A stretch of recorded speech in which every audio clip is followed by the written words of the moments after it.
McLaren has taken a unique approach with an upgrade strategy in 2024, challenging the conventional wisdom that Formula One teams must constantly bring major updates to their cars in order to stay competitive.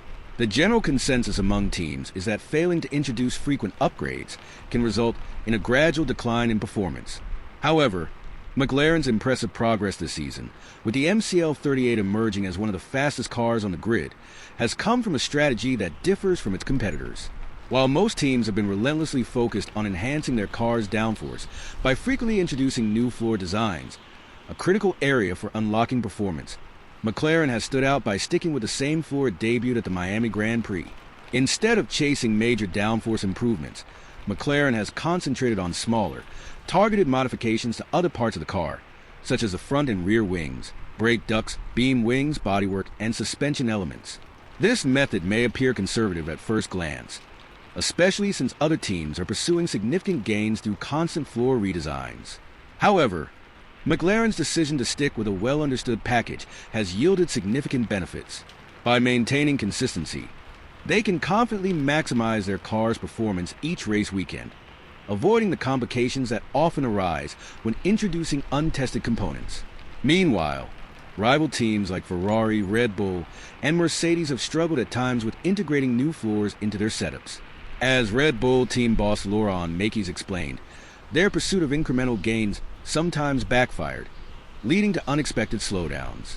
In the tight and highly optimized world of modern F1, where every millimeter counts, teams risk losing ground when seemingly promising upgrades fail to deliver the expected performance.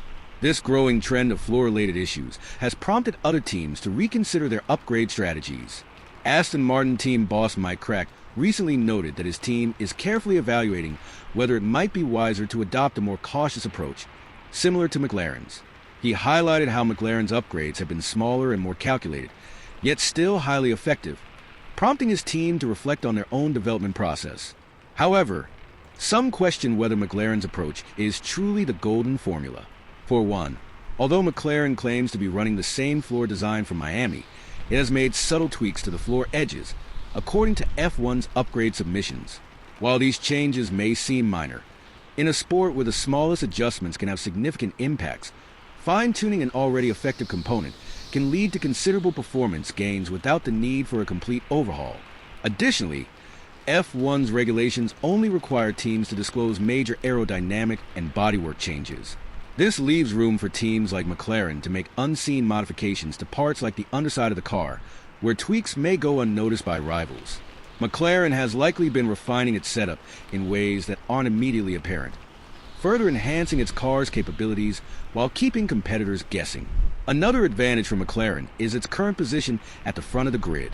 When a team is performing well, there is less external pressure to take risks with new upgrades, especially when rivals are struggling with their own development paths.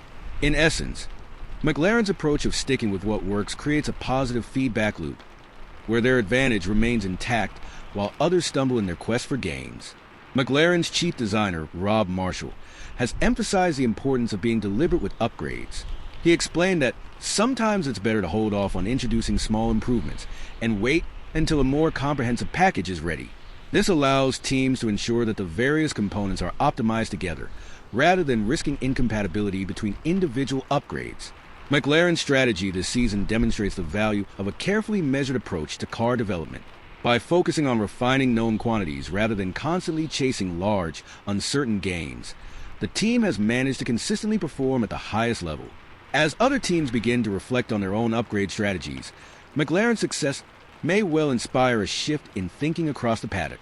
The key takeaway is that in F1, progress doesn't always come from radical changes. It can also come from the careful refinement of what already works.